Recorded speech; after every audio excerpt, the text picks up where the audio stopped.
All right. Hi, everybody. I can see a lot of people are trickling in already. We're going to give a few more minutes for more people to arrive before we kick things off. Um, I'm just doing a final few technical preparations here on my end. I'd love to hear where you are all joining us from today. So if you wouldn't mind, as we wait for more people to arrive, uh, you could just drop in, where you're joining us from into the chat. That would be great. I'm coming to you from Brooklyn, and our guest that will be joining us in a little bit, Peter Dering, is going to be joining us from the Bay Area. So yeah, Luke, oh, great to see you from San Diego. Very nice, very nice. Okay, good. I think I'm all ready here on my end. I'm just going to give a few more. Eric, I see a few names here on the list that I know. I see Eric. Eric, how's it going? David, thanks for joining us from Portland. That's amazing. Let's see, who else do I know here? Roy, how's it going? I think you must be joining from North Carolina. Victor, hi from Oslo. Awesome to see you here. Everybody should go and check out Victor's project. It's a really, really awesome project that's going to be launching in a little bit to help turn your iPhone into a better camera. Okay, great. I'm gonna, again, just let's hang out until about another minute or so, and then I'll dive in. We're gonna record everything here today, so anyone who arrives late or who doesn't get here in time will be able to see later. As you can see, Elish just joined in. Elish is from Peak Design as well. He's gonna be helping Peter answer questions around marketing stuff. And Elish, I'm gonna start the event by going through a few slides. So I'm actually gonna change you into an attendee for now, and then later when we go into the Q&A session, I'll bring both you and Peter back to join us here. Cool. Give me 1 sec. Let me just do that quick. Okay, great. All right. With that now, what I'm going to do is I'm going to just get started because before we get to the meat of the event, which will be the interview with Peter and with Elish as well, I'm going to just give a little bit of an overview to help you get the most value from our time together today. I'm going to tell you what we're going to do today, how we're going to split up our time. And then I'm also going to give you a few reasons why I'm so excited that we have Peter and Elish here today to talk about Peak Design and their journey. All right, so let me just flip into that. My name is Julio Terra. I think a lot of you might already know me, but in case you don't, I'm one of the founders of Launch Studio. I've been working in the crowdfunding space for a really long time, from 2013 to 2018. I was leading up the team at Kickstarter that was responsible for connecting with creators in the design and tech community, work that I really loved. And that's why I've continued to carry on some of that work even after I've left Kickstarter, but under the guise of Launch Studio. Our event today is going to focus, I titled it Purpose, Mission, and Crowdfunding. And the reason why I did that is because, of course, one of the things that Peak Design is really well known for in the crowdfunding world is for their prowess in running crowdfunding campaigns. But one of the things that gets me really excited about their work is, the way that they've been able to use crowdfunding to build a company that is really, purpose-driven and mission-guided, that really does an amazing job making products in a socially responsible manner. So I'm going to explore both sides of that story. And so again, I couldn't be happier to have the Peak Design team here. I'm personally, not only am I a fan of Peak because I've been following their journey, and I'm just a crowdfunding fanatic. So I really I have great respect for them from that realm, but also I just love their products. I'm actually shooting this. The camera that I'm shooting on is on a Peak Design tripod. And, I have a bunch of other gears from them. I'd love to hear from everybody who joined us today. Who else here has Peak Design gear? If you wouldn't mind just dropping into the comments, let us know. Again, I know I have a couple bags from them. I have the Capture version 2. So let us know. Don't be shy. I know no one has dropped in there yet, but let us know if you've got any Peak Design. Awesome, Eric. Awesome. I would expect you to love Peak Design products. Scott, that's great. That's great. You have some gear from them too. Yeah, no, they just make really, beautifully designed, highly functional gear. So today, I'm going to start with a very brief why Peak Design, why we invited them today. Then I'm going to go into a conversation with Peter that's going to last for about 40 minutes. And as I mentioned, Elish is going to join us in that conversation as well. And then we're going to have an audience Q&A. The way that you're going to get the most value from today is, be an active participant. Okay, I'm going to ask questions as you've seen. I'm going to ask you to drop things into the comments. I might ask you to fill out a poll. If you join those, I think that will really help you stay more engaged and help us also create a more engaging experience for you. We're also going to ask you to stay until the end, and most importantly, because at the end you'll have a question, like a chance to ask your own questions. The way that the questions are going to work is we're going to ask you to drop questions into the Q&A. And so the way, if you're in your Zoom window, towards the bottom, there's a Q&A button. I would actually recommend, if you have questions, start dropping them in as we go through the event, because we are allowing people to upvote questions so that we're not going to have time to answer everyone's questions. So what we're going to do is we're going to vote, we're going to answer the questions that have been upvoted. So the earlier you can get your questions in there, the better. And if you have questions that you see there that you really like and you want to be answered, make sure to upvote those questions, because that will make sure that we get to those questions at the end. Really quickly, I'm going to drop in a poll here. Why are you joining us here today? And I'm giving you a few, your options are: you have an idea for a product that you're planning to launch, you're actively working on a campaign that you're going to launch, you might have something that's already funding, or you might already have a company and you're just trying to, learn how can you grow that company in a socially responsible way, or possibly you're just a fan of Peak Design, or maybe even just curious. So drop your answers in there, and I will let you know how that shakes out in a minute. So the reason, let's talk just really quickly why we are so excited about having Peter here. And I think the reason why is Peter and Peak Design, to me, they really demonstrate what crowdfunding makes possible. And as I mentioned, of course, Peak Design is a wildly successful company from a crowdfunding perspective. They've raised over $30 million across 10 campaigns. They've run, one campaign a year since their first capture clip campaign 10 years ago. But they also demonstrate what crowdfunding makes possible in a bigger sense, and there are, 4 specific things. And I think if you've been following our social media this week, you've heard us talk about these 4 reasons that get us really excited about Peak and what they've created here. And so, one of the things that Peak does is they just make amazing products, and it's best in class products. I think there's no other way to say that. The other thing that I really love about Peak Design is they really treat both their customers and their partners as peers. And this goes from a customer perspective. I think any of you who have backed a Kickstarter campaign from Peak know what I'm talking about when it comes to the way that they engage with their community. They have live streams, they share, they let you kind of get behind the curtain and see, their prototypes and how they're working on things in a way that you just don't get access to with other companies. But also, it's amazing the way that they, treat their partners, the way that they talk about their factories as actual partners in their business, not just as a contractor or some foreign entity that happens to produce things for them. Like, they seem to really care about how those partners are treated. They also, take a stand for things that are socially responsible and for things that matter, in a bunch of different ways. And we're going to explore a lot of those things, but everything from founding nonprofits to presenting videos that shed light on endangered species or on issues caused by, the decay of our environment, and a bunch of other things too. So we'll touch on some of those. And then lastly, they're a company that prioritizes happiness over growth. And we're living in a moment where we seem to idolize these companies that we call unicorns just because they get, these absurd valuations.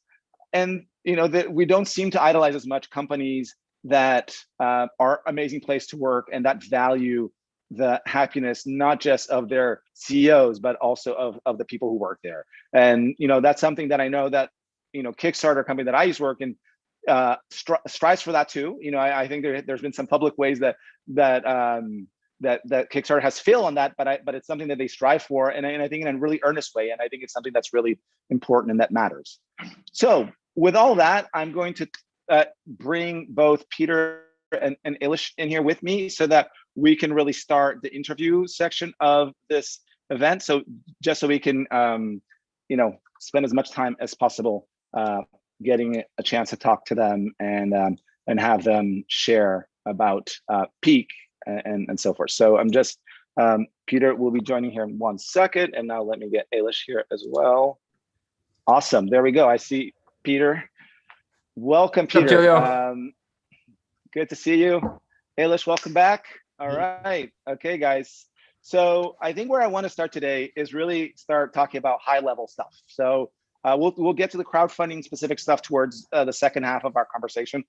But first, I just want to talk about, inspiration, about mission, about purpose, and about how all of that actually manifests itself in the day-to-day of Peak Design, and why that came to be, and all of those kind of things. So let's just start.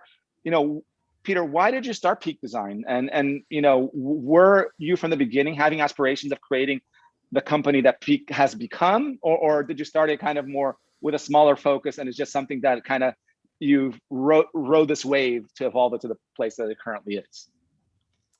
Well, I think it's a great question. And hello, everyone. Thanks for coming on and hearing a little bit of our story here. To answer that, Julio, it's more the latter. It certainly has grown into what it has become.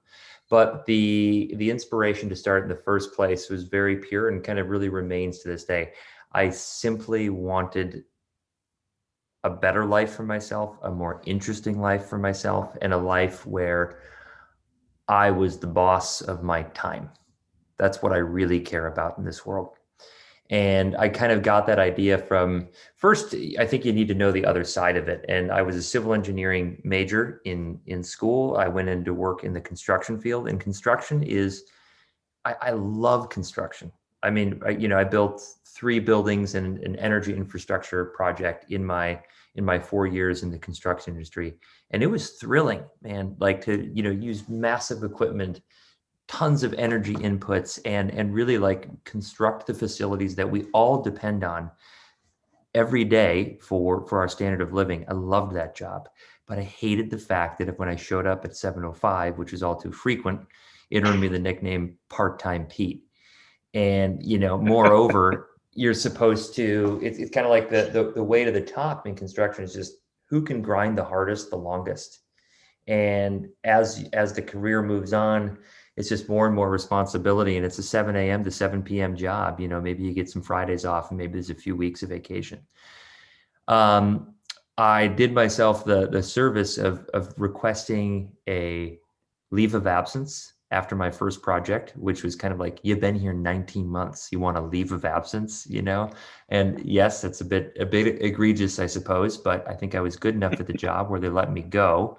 They shouldn't have, because when I came back, of course, I was rather addicted to this feeling that comes when you own your own time. And I had just enough money where I could kind of survive, and I was traveling out throughout parts of Asia where the living's easy and cheap, and so the lack of financial stress then, and the lack of time stress, was just truly addictive, and something that I wanted to pursue. And as luck would have it, I came up with a number of invention ideas while on that trip. Although it's funny, it hadn't really occurred to me, I hadn't linked it all together yet, right? That I wanted this entrepreneurial lifestyle in order to support a lifestyle with more freedom. And then it's certainly not like the kind of the further reaching now aspects of Peak Design. None of this existed in one kind of thought. I actually went back to my job in construction. I was supposed to go and work on a solar energy research lab at Berkeley. And that really would have, if that project would have gone through, it would have sort of fulfilled my more mission-driven element of myself, very into the environment at the time. It was Stephen Chu's laboratory. He was the energy secretary, or would become that under Obama. And I was just fired up because I followed this guy around, and hell, if I could be a part of building his building and making solar energy research happen, amazing. Project fell through because of NIMBY people, that is not in my backyard people, Yep. In the fair city of Berkeley. It always is incredible to me. Like the extremely left and progressive people will As like, I put myself in that camp, but it's incredible how when it affects one's personal self, like, well, I can't have them driving piles in my backyard. That's going to be loud. And so they claim that this endangers the territory of the whip snake. And it was like this crazy dichotomy of like, we're trying to solve fucking climate change here. And, like really it's about noise in my backyard. So I don't know, all of these things kind of conspired to push me over the edge of some cliff where I decided about 9 months in advance, I was going to quit my job once I got my latest bonus. And I was planning on pursuing this regenerative brake idea for electrified trains, where my trains would pull into the station, we'd grab on some cable and yank a flywheel up and we'd save the energy. It was all going to be awesome. But that was really hard. And I started running into, I just like the naivety, the level of naivety was extraordinary as a 25-year-old. I mean, it felt, I recall the feelings of like getting the chief electrical engineer for the DC metro system on the line and like just having him take me through the feasibility analysis, like me asking him, so do you think this is possible? And like having no notion of like the investment mechanisms it would take to install energy infrastructure. And I don't know, there were learnings there that were interesting. I think that if I had pursued that any further, it would have eventually chewed me up and spit me back out, probably back into the construction world. But fortunately, along the way, this other idea of mine, this idea for the capture camera clip, sort of arrived back in my lap. It was an idea I generated on my travels, a way of carrying a camera on the outside of a pack, rigidly, hands-free. I encountered the problem again as I was kind of struggling through this, bringing this regenerative brake mechanism to life. And my girlfriend at the time, who would eventually become the mother of my child, was like, I think the camera clip is a better idea. You should go with that one. And so I did. Well, it's interesting because there's all these threads that you're mentioning from early on around your interest in sustainability, that you've been able to bring those. I mean, it might have been why you pursued the camera clip to begin with, but it's interesting how they've become such important threads as you and the rest of the team at Peak have grown the business and have really expanded how, the remit of what you're doing. And I'd love, let's talk a little bit about like, what about Peak Design today? I mean, so that was, you launched your Kickstarter campaign, I think in early 2011, if I'm correct, for the first capture clip. At that point, you were a one-man team. What does Peak Design look like today in terms of company size, number of products, that type of thing? Just to get a sense where you've come to in those 10 years. Sure, we're 41 people, I think, right now.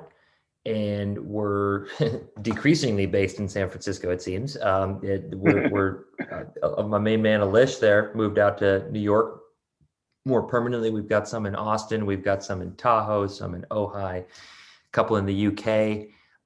But that's just the way the world works these days. And it's wonderful that we can accommodate that. The number of products we have is one way to count that is how many SKUs do you have? And after this summer, it will be pushing 220, which sounds insane. Wow. I think it surprises most people, but you add some color variations in there and some size things. And when you start making products for mobile phone cases, which I hope I won't regret, it really spins that SKU count up there rather rapidly. So, to accommodate that, we've got ERP systems, we got a 3-person finance team. We've got, I should mention, we also have 20 people in Makati, which is just outside Manila in the Philippines, that are doing critical business functions for us. That has been honestly our avenue for sane growth, has been found in this wonderful process of outsourcing work that is just frankly unsustainable in the San Franciscos and the New Yorks and the Austins of the world. People don't want to work customer service or business wholesale operations jobs for a long time. And so there's a necessary upward mobility, and that either causes churn or it causes unhappiness, right? I think Kickstarter experienced, instead of churn, it caused unhappiness, and now there's a union. And it's very complicated matters. Whereas in Makati, in the Philippines, these people are stoked for their jobs. They're great jobs. They are feeling upwardly mobile, and so it just is. It's been a crucial part of Peak Design being able to grow well. Awesome. So, and so I want to chat a little bit about, what is the mission and purpose of Peak Design? I mean, I've read the pages on the website, I've read other things about you guys, but I'd love to hear it in your words, like, what is the purpose of Peak and what is the mission of Peak? So then we can get into like how those things are coming to life in the work that you, and the efforts that you all do. The purpose of Peak Design is for the employees of Peak Design to live happy and fulfilled lives. And that comes from a place, it's simple, really. That's what I want for myself. I believe there's probably one life to live, and I want the best shot at happiness and fulfillment that I can get. And similarly, I want that for my employees, not only because that brings me joy and satisfaction, but I also, I think it would be the absolute opposite if I were finding joy in my work and fulfillment in my life, but the employees, the ones who are working for my company, if they weren't allowed to pursue that with as much vigor, I think that would end up feeling really crummy. And so really that is the purpose of Peak Design. And to me, it's the most important thing. The mission is very important to us as well, but it's more how we are going about executing the values we utilize to achieve that purpose, which I just want to be clear, is for the employees of the company to live good lives. It is not about our customers. It is not, it is not about doing right by the environment even. Those things will come into it as we get to kind of the blocking and tackling. But really the broader purpose is, what else do we have on this planet but time?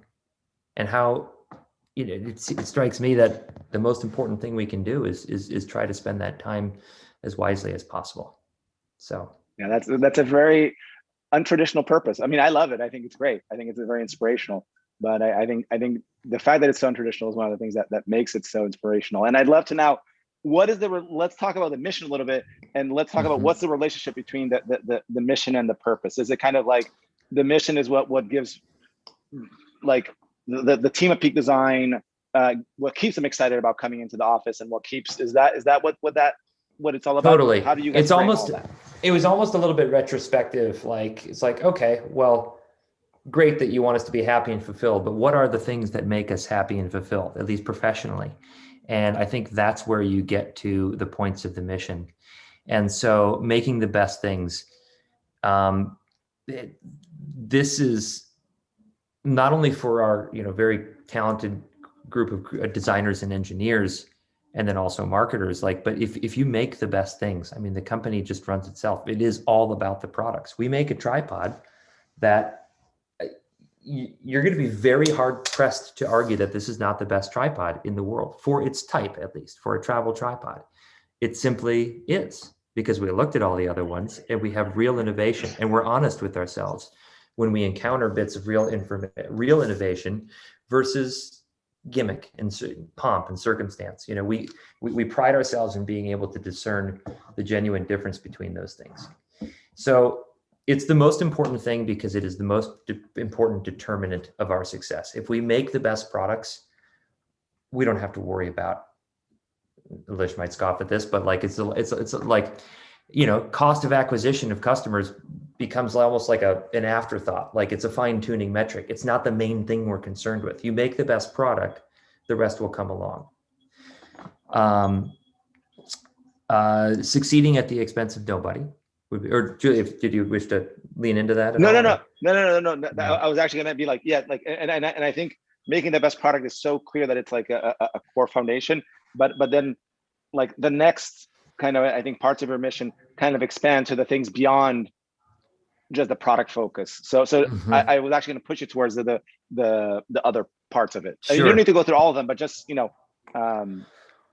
Yeah, I'll if I do, I'll try to make it quick. Succeeding at the expense of nobody is just like you have to be really cognizant that the work that's done by the 41 people in the office of Peak Design, like we're extremely privileged to have these jobs where it's primarily a intellectual exercise. You know, we think and we put ideas into action, but if we're not cognizant of the fact that the actual hard work that's being done, which is making the products and then putting them in boxes, shipping those boxes and opening those boxes, that is done by so many people. And so if you're, and there are simply a lot of important and unavoidable human dynamics that go on with that, right? And so if you're not doing what you can to make sure that your factory workers are paid fairly, they're not overworked, that they have safe working conditions, you're not running a clean operation. So we work hard in that regard, and it's very important to us. Now, number 3, or well, number 4, I'll try to, well, number 3 is treat our customers as peers. And this is extremely helpful in allowing us, I think, to be humble about who we are and acknowledging that we have a lot to learn from our customers. And also that it brings great joy to talk to our customers about our products and about our processes. I was just backpacking in the Trinity Alps here in California, and I'd say half of the people that I saw had Peak half of the people who had a camera had Peak Design gear. And it was just like, it just lit me up. And I stopped every single one of them and asked them how they like their capture, or how they like their strap, or how's the tripod treating you. And just each time this effusive reply of like, oh, this shit's great for X, Y, and Z. And then you better believe it's really fun to tell them like, yeah, I actually had a hand in designing that. And, you know, it's really, it's joyful. And our customers are, they have the same types of experiences with our products that we do as the designers of them. So there's a lot to learn there. Offsetting our environmental impact is obviously critical. It's what led to the formation of Climate Neutral. I won't spend too much time on that because I'm sure we're going to talk about it in more direct questions in the near future. Cripes, help me out. I don't have the list in front of me. What's number 5? No. Don't worry about going through all. I mean, I think the what I will chime in now is that I do want to talk a little bit about this area here where you know, I think all of us who are fans of Peak Design get the work that you guys do with the products. It's super apparent with the products that you do. The way also that you, I think those of us who have backed campaigns of yours have engaged with that, get the way that you engage with your customers. That's really authentic, and that seems to really care about your customers.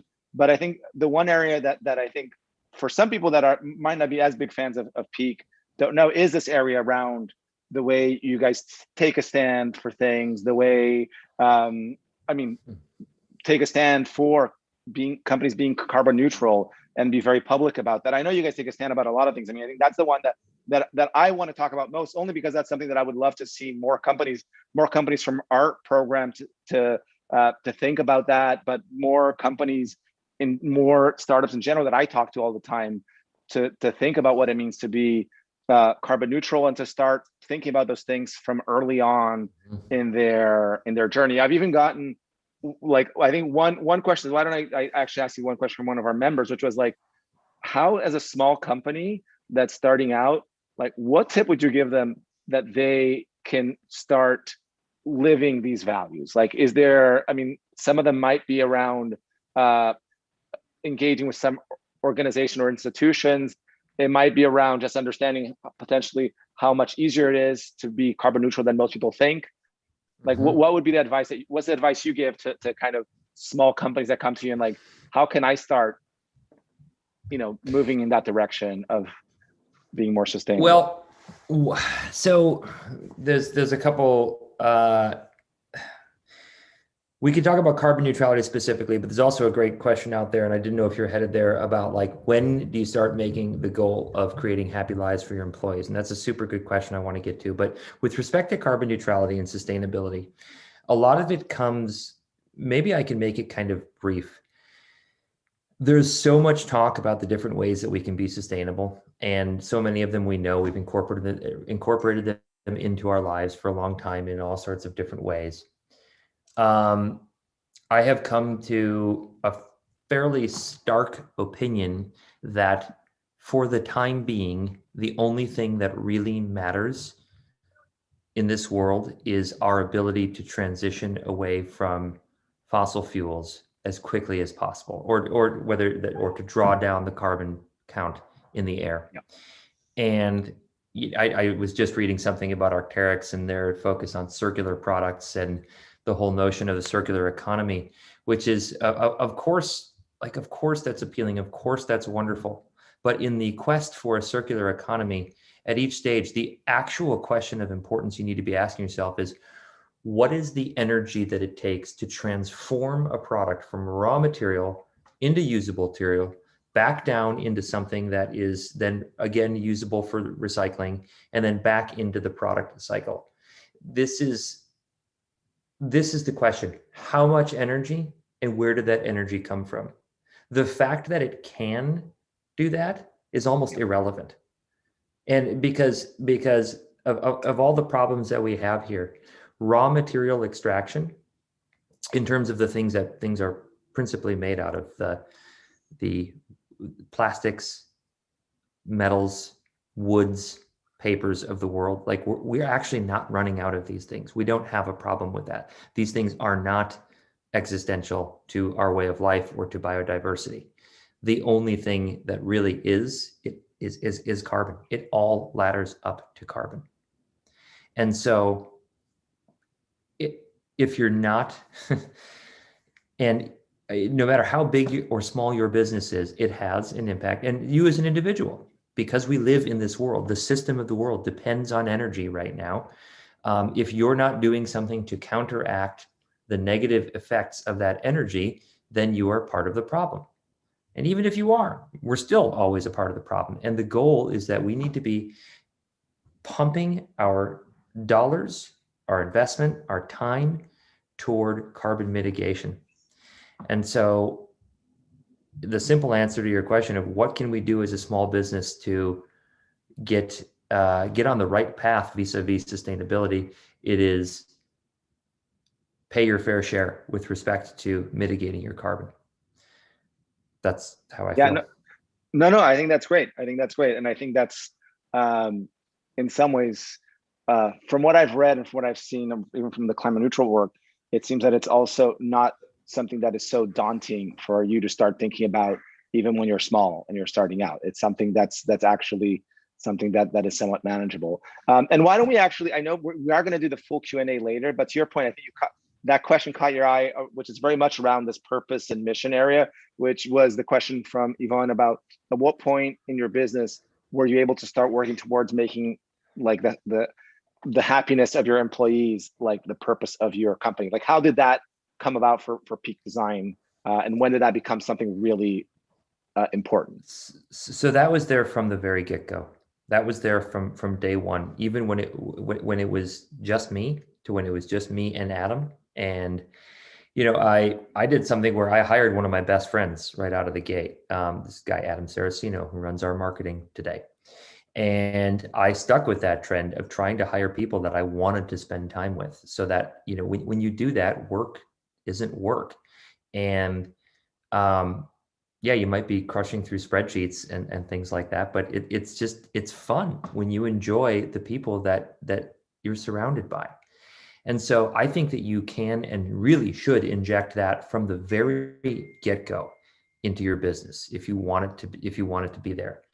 The other parts, like environmentalism and paying for your carbon footprint, I think it's reasonable to give yourself a little bit of a break on that. And I say that in part because Peak Design did. We joined 1% for the Planet after 4 years of profitability. Like hadn't really dawned on us that like, we should probably be giving money back to the environment until that came along. And I think it's entirely reasonable to get yourself on some stable footing before you're able to start really contributing from a dollars wise, at least, toward environmental causes. But the happiness thing, get that going right away. Did you mute? It becomes a solid foundation for you to put everything else, build everything else on top of. And Peter, I am going to now start transitioning a little bit to how crowdfunding kind of relates to some of these things, because we're about halfway through our time together. So, I mean, I think the first question that I have for you around that I think links the two is, how did crowdfunding make it possible for you to be a company that takes the kind of stands that you do, that operates in the way that you do? Was it important? Was it something that you think helped open this door for you to create this company that has this set of values? And if so, how was it important?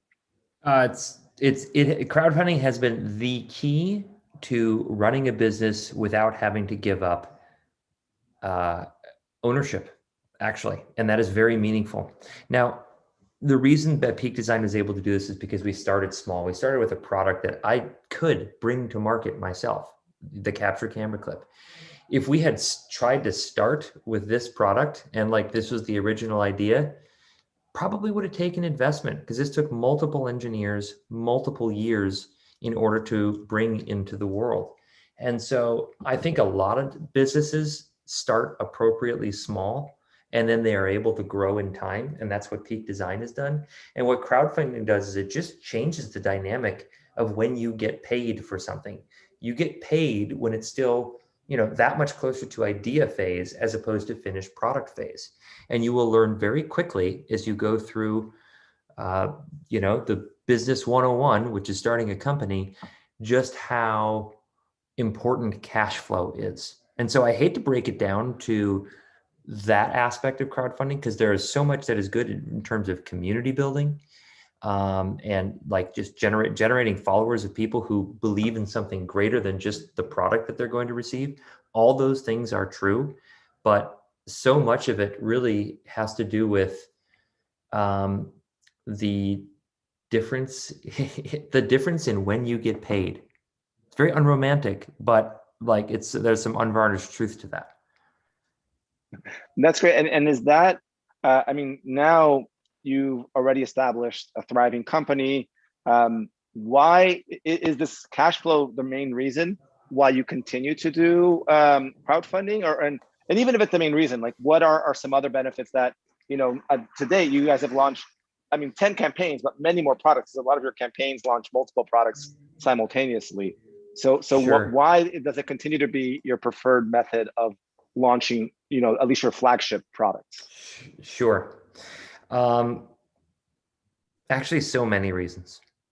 One, it allows you to create an event around a launch. Certainly companies launch products to great fanfare at a time, but this gives a reason for press and also just the backers of Kickstarter projects, crowdfunding projects, to be able to talk about this thing for a long time. It's something that exists, and it's this dynamic thing that's growing, as time passes through the crowdfunding campaign.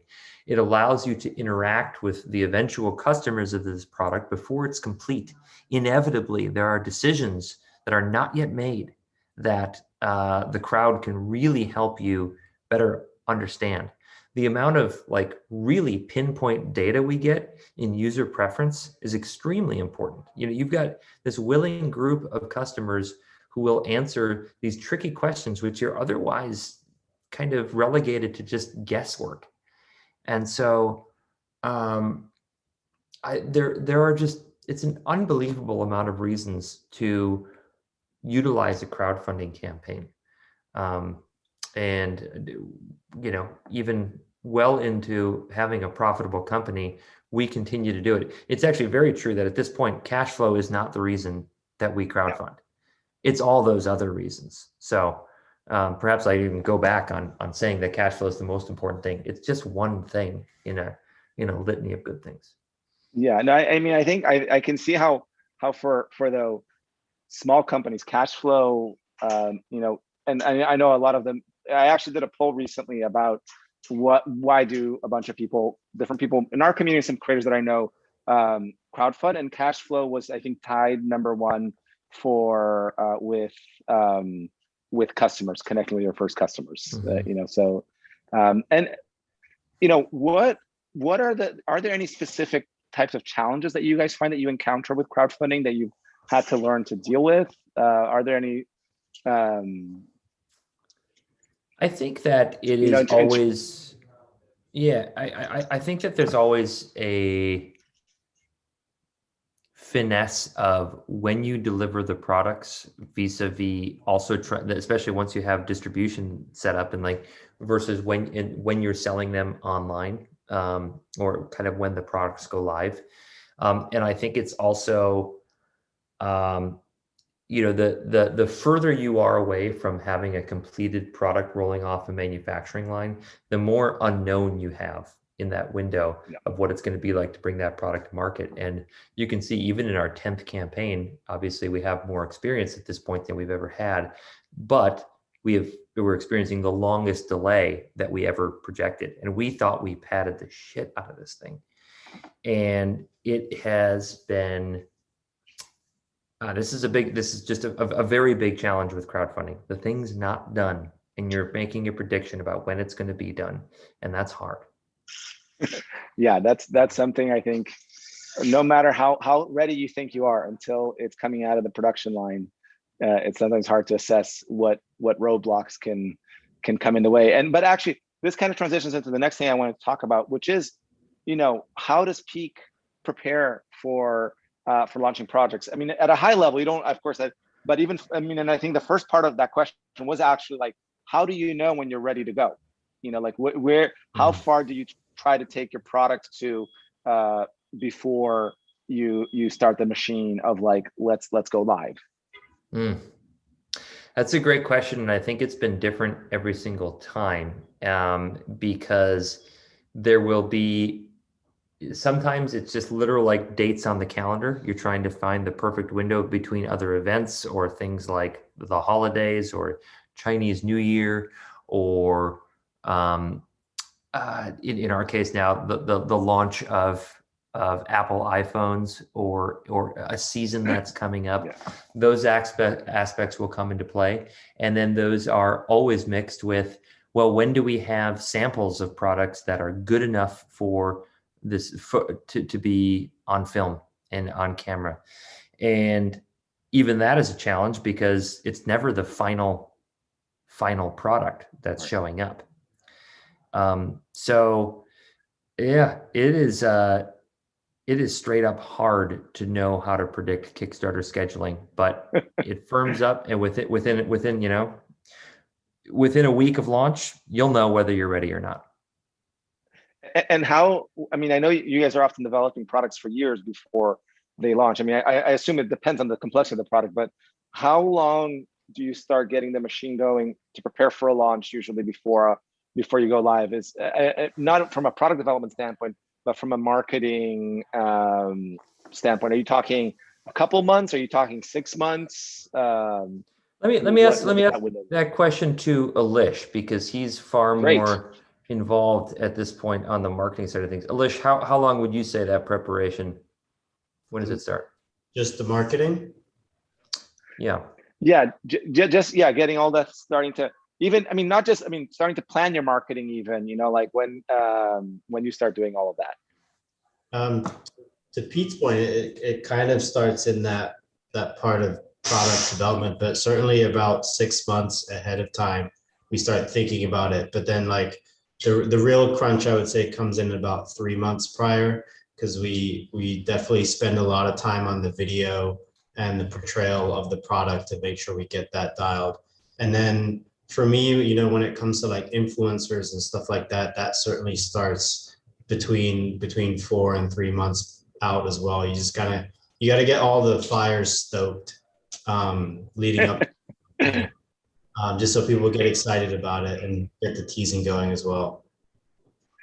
And for you guys, when oh, sorry, go on, Peter. Peter, do you have something to say? Yeah, I did. chime And in. then the robot in the top right corner of my screen started talking to me. But I think that it's interesting that the kind of the emotions of the Kickstarter of the product will, like, at least for me, this might sound a little bit weird, but I'll kind of hear a song sometime in the lead up to a product launch that will end up determining what is going to be the feel of this particular product launch. Some are a little bit happier and, more lighthearted. Some of them are darker, and like that, to Elish's point of the way we portray a product, that feeling begins to emerge many months before the Kickstarter lands. And I really actually think that's an important thing to nail, which is how do you want people to feel when they see this product? Yeah, that's amazing. I think people often think about launching as a very rational thing.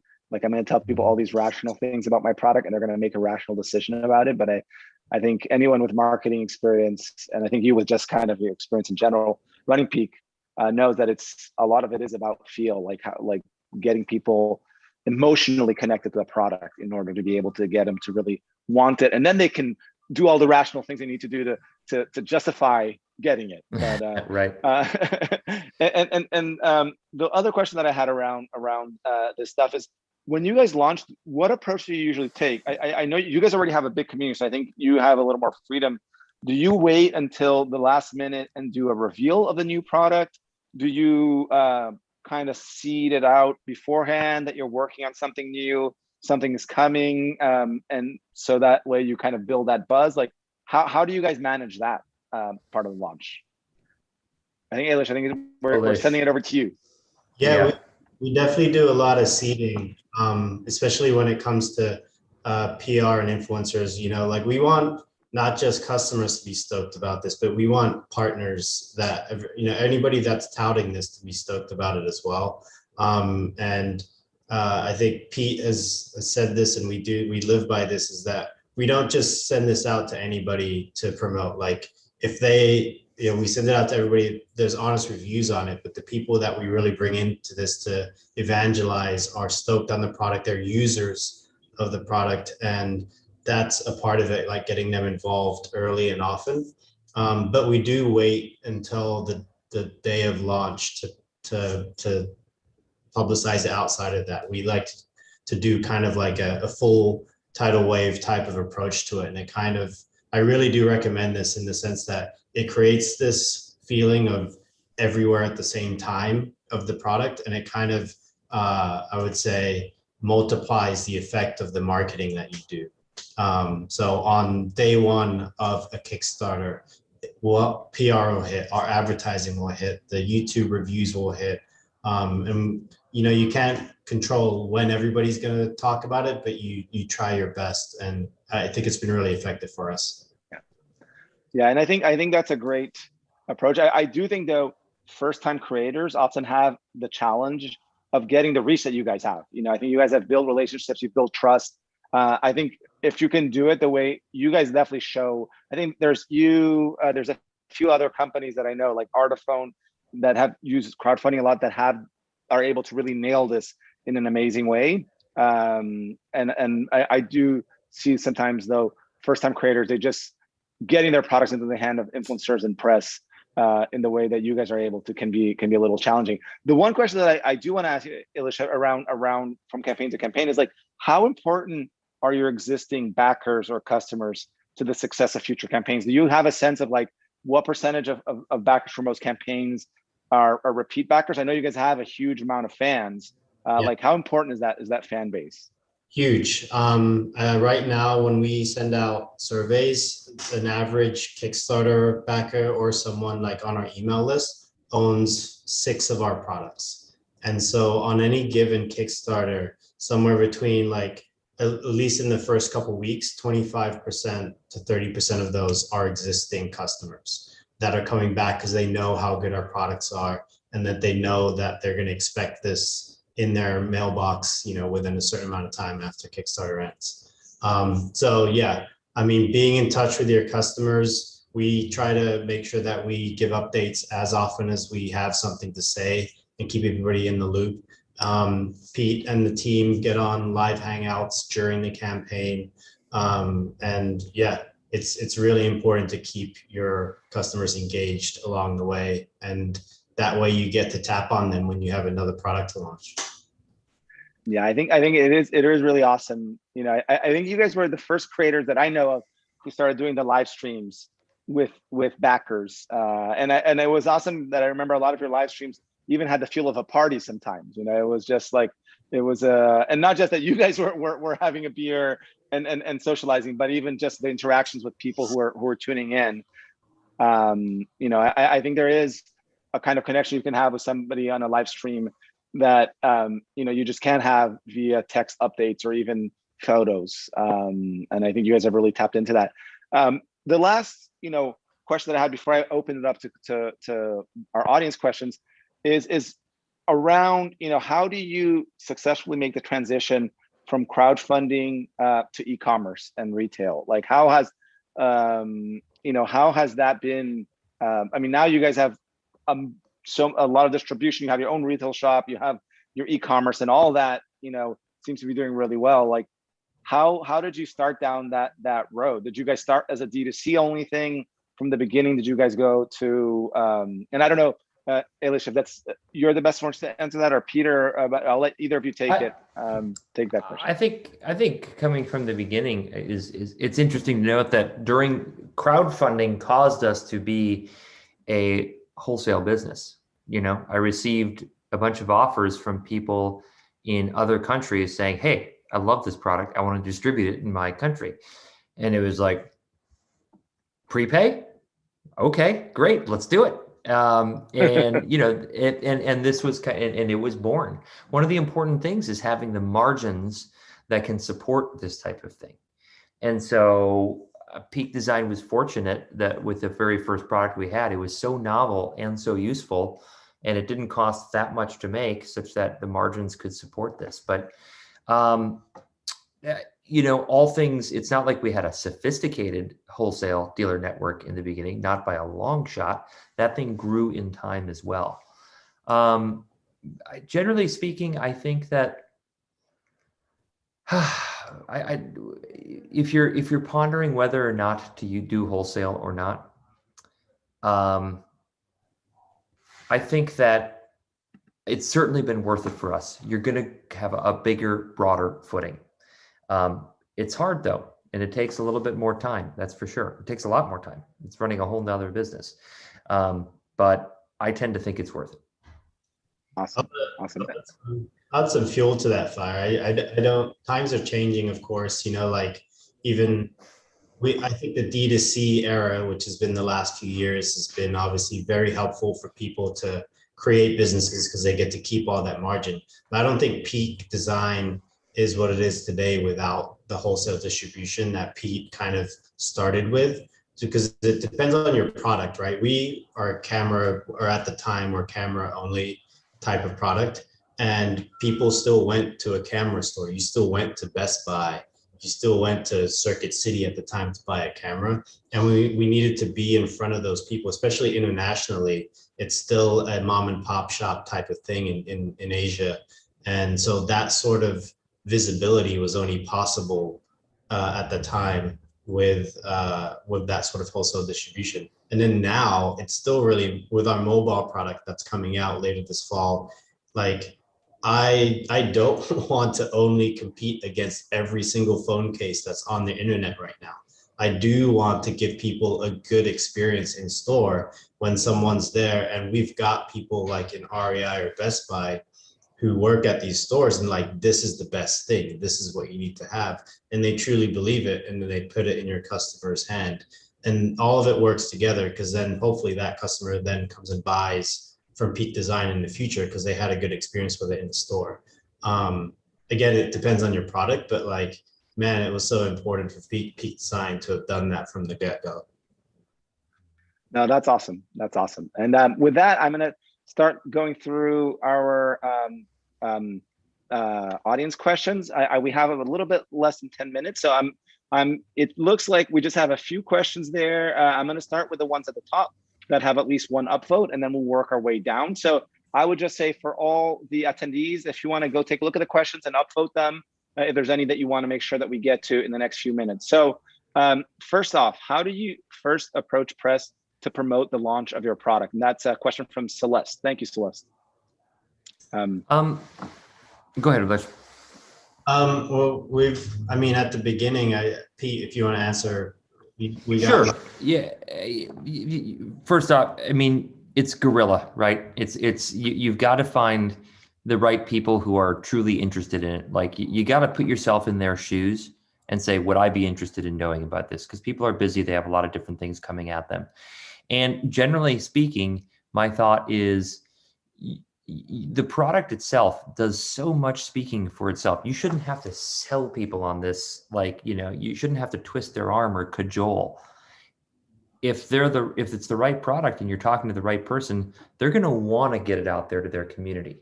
And so they're going to be grateful that you came to them and showed them this thing. And obviously all those interpersonal skills that you've been honing your whole life will come in handy in getting that person to like you, which will make them that much more willing to share it. That's a neat story there, but write the story for them though. I think my experience with the press at this point is well, I don't know. There's lots of Kickstarters out there, but the product will speak for itself. But sometimes they just need a little helping hand of this is, your personality comes along with it. I think we're so successful with press because Pete, we bring in Pete, and it's a no-brainer because they're just shit, I got to pay attention to this thing because this guy's really pumped about it. So awesome. You're too kind. All right, cool. I'm gonna jump to the next one so we can get as many of these as possible. Hey, Peter, loving your Peak Design products, and thanks for joining today. What's your advice for great storytelling and promoting of the benefits to customers? So I mean, you guys are amazing storytellers. So why don't you just talk a little bit about the approach that you guys take to storytelling? All right, I'm going to use a word here that's really important. Authenticity. And it's kind of a word that'll sort of make you puke a little bit in your back of your mouth, but fact of the matter, it's true. You can't tell a good story unless you're telling a truth story, or that the emotions at least are true about it. And so, we studies show millennials love authenticity. Gen Z really loves authenticity. But it couldn't be anything more accurate, to be honest. And so can the bullshit, tell the truth, take the varnish off. Awesome. All right, so let's move on to the next one. So this is from Junyan.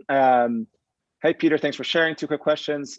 What do you see to distinguish Peak Design from all competitors in the long term? So how do you see your ability, how are you guys planning to keep differentiating Peak Design in the long term from all of your competitors? I do think that some aspect of that authenticity is one part of it. And then there is a touch of radical transparency I think we bring to the equation. And you're going to see that in terms of, there is nothing about Peak Design that I'm not willing to share about our products or our company. Absolutely zero. And I think that there's this aspect of the truth shall set you free. I think that increasingly, perhaps the truth can set you on fire as well. But that is also, something that makes sure that you do things within some moral bounds. So radical authenticity, radical transparency, and a commitment to doing right by your employees, your customers, and just the people of the world. That'll set us apart. Yeah, no, that's great. And I think, I think this is one of those areas where I see your guys' mission and purpose really kind of setting a foundation for your long-term success. I'm gonna skip to the next part. We have so many people with questions. I just want to make sure we just take one question from each person. So going on to Yvonne's question, how does Peak launch new products with Kickstarter while having your own e-commerce site? Do you launch landing pages with your e-commerce website that link to Kickstarter? And why do you prefer to use Kickstarter instead of getting pre-orders on Peak's website? I think you guys touched on that a little bit when you're talking about why you continue to launch on Kickstarter. So why don't we focus more on the question of how do you guys make a link between your e-commerce site and your Kickstarter page? Like what? Yes, landing pages for sure. We wanted direct traffic over there. Conversion seems to be higher on Kickstarters than it is on our own websites. In part, that's because of the discount that exists there and just kind of the fervor around them. Part of the reason also we go to Kickstarter is that even though it's a familiar pool of customers to us, it still is, we get external people who are just cruising through Kickstarter and happen upon it. So it does serve as like this additional marketing channel for us. So it continues to be beneficial. Awesome. I think we have another minute left. Let's see. We'll get through them. We got them. All right. We got 2 left. So that's great. How do you manage the lifetime warranties, and how could a small company implement something similar, more than just as a marketing tactic? Just do it. And, if your products are breaking that frequently, you've got a problem, and you need to fix that. That's all there is to, like, honestly, you need the margins to support it. But if your products are out there in the world and they're breaking with such frequency that you can't offer a lifetime warranty, you need to talk to your quality teams. That's my opinion. And Peter, I just want to call it one thing there. Is the second time or third time you bring up margins, which I do think that's something that's really important in the sense that, like, to establish a thriving business, having the margins that can allow for that is really crucial. I think sometimes like new entrepreneurs or designers don't really think about how important a margin is to establishing a thriving business. It is what enables you to keep the lights on and hopefully do much more than that. All right, last question. I know there's some more have been popping in here, but I think what made you feel certain in your ability to bring your invention to life? So yeah, let's keep it at that. I was not certain about my ability to bring this product into life at all. In fact, I was racked with anxiety about it, and I ran into multiple times of damn near tears, of like feeling overwhelmed and like I couldn't do this. What I was certain about is that I could go back to being a construction manager, that I could go back to the system of the world that already exists if the entrepreneurial dreams didn't come true. And whomever you are out there in the world, that is probably true for you too. If you're bold enough and brave enough to even think about these entrepreneurial ventures, yeah, you might get set back a little bit financially, but I was down to negative $20,000 when I made this happen. And I wouldn't have gone down much more than that. But I knew that even a $20,000, hole in my wallet, I wasn't going to be sleeping on the streets. And that's probably the case for you if you're considering entrepreneurship. And I think that needs to be the source of your bravery.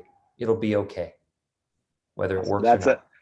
That is a beautiful, I think, sentiment for us to end on. I think that's a very perfect last question. So I wanted to thank you, Peter and Elish, so much for your time today and for hanging out with us, answering all of our questions.